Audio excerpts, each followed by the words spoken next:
Today we're going to make air fryer chicken fries to put into Snack City in our freezer. Of all the snack recipes I have on the website, this one is securely in my top 5. To start, we're going to mix some ground chicken in a large bowl with some seasonings. I use salt, pepper, onion powder, and garlic powder. I find that 4 pounds of chicken is the perfect amount because it fits perfectly into the sheet pan when we're forming the chicken fries. You'll see this in a later step. You can get by with using ground turkey if you can't find any ground chicken, but I have found that when you use turkey, it releases a little bit more liquid during the cooking process and leads to an inferior product, so I prefer to use ground chicken. I think that the leaner you can get the chicken, the better the chicken fries are going to be because there's not as much water or fat to release from the meat, and you end up with a better end product. If you wanted to make your own ground chicken and you have a food processor, you can add some chicken breasts into that food processor and blitz them until they are pulverized. To start the formation process of the chicken fries, we're going to take that meat and spread it out on a parchment-lined sheet pan. I'm not sure if it really matters, but if you wanted to spray that parchment with a little bit of oil, it might help to prevent from sticking once this comes out of the freezer. Press the chicken evenly into all 4 corners of the sheet pan. Dabbing your hands with a bit of water will help to prevent it from sticking to your fingers. Once you finish with the forming process, freeze it until it's solid. The reason I said earlier that 4 pounds of chicken is the perfect amount is because it fits perfectly into this 15 by 10 sheet pan. It gives you good thickness on the chicken fries. After you pull the chicken out of the freezer, you can remove it from the sheet pan and peel the parchment away from the back of the frozen block of chicken. And then I like to make some guidelines down the block so I know where I'm cutting. The way I like to do this is to keep cutting the block in half until I have reached a point that is a good width for a chicken fry.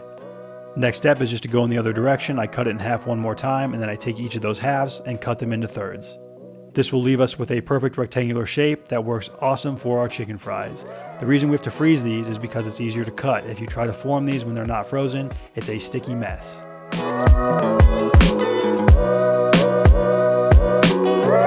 For our egg wash, crack 2 eggs in a large bowl. Add a little bit of water to thin it out. Whisk that together until you reach a smooth consistency.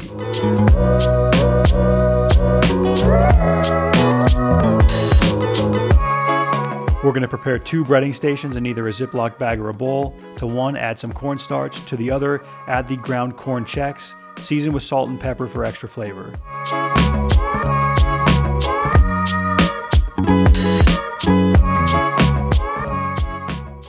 Once your breading stations are ready to go, it's time to take the chicken and coat them in the starch. Now this is where I messed up. Do as I say, not as I do.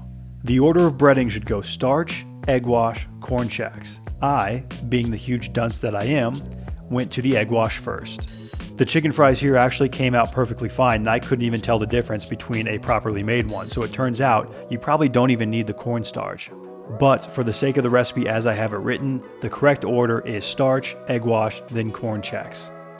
Okay, the remainder of this breading process is not how I'd recommend going about it at all, but for a little secret, Papa likes to take shortcuts every once in a while, and sometimes it comes back to bite him in the ass. Exhibit A here. I tried to fit all the chicken fries into this tiny ass bowl to get the egg wash on them. Obviously it was too small, I couldn't get them coated, so I just poured it out onto a sheet pan and rubbed the chicken fries around on the sheet pan until they're all coated in egg. Not how I would do this, only do a few at a time and it'll work way better.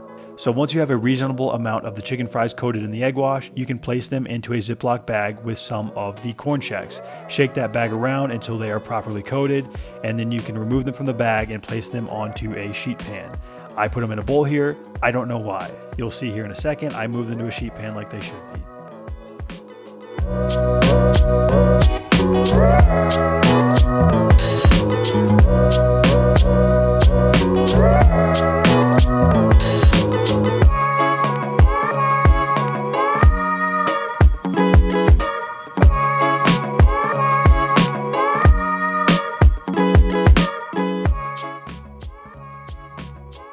Once you've got all of your chicken fries breaded and organized on a sheet pan, it's time to start the cooking process. So turn your air fryer to 400 degrees Fahrenheit on the air fry setting, place chicken fries in the basket, and cook them for 10 to 12 minutes, flipping halfway through.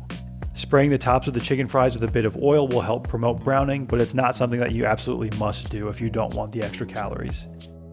After 5 or 6 minutes, flip the chicken fries over to the other side and continue cooking. You may find that some of the chicken has released liquid during the cooking process. These are just coagulated proteins. The chicken fry at the top of the screen here has 2 little dots. Just knock them off and continue the cooking process. Once the first batch of chicken fries has finished cooking, you can transfer them from the air fryer to a wire rack and allow them to cool while you cook the remaining batches of the chicken fries. Air fryers rely on air circulation to cook things properly, so you don't want to overcrowd the basket, which is why you need to cook these in batches. Unless you have some kind of giant air fryer, it's probably going to take you 4 or 5 batches to get through them all, so while you are cooking, make sure you store those raw chicken fries in the fridge or the freezer so that they don't sit at room temperature for too long. Once all the chicken fries have cooked and cooled properly, you can transfer them into Ziploc bags, remove as much air as possible, and store them inside of Snack City in your freezer. I got 96 chicken fries out of this, making them about 38 calories each. To reheat, you can go straight from the freezer to your air fryer, put them in, shake them around a little bit, and pull them out when they're hot. I will include the written recipe for these chicken fries in the description below, as well as a link to my website where you can find the recipe again in a more customizable format to fit whatever your needs are.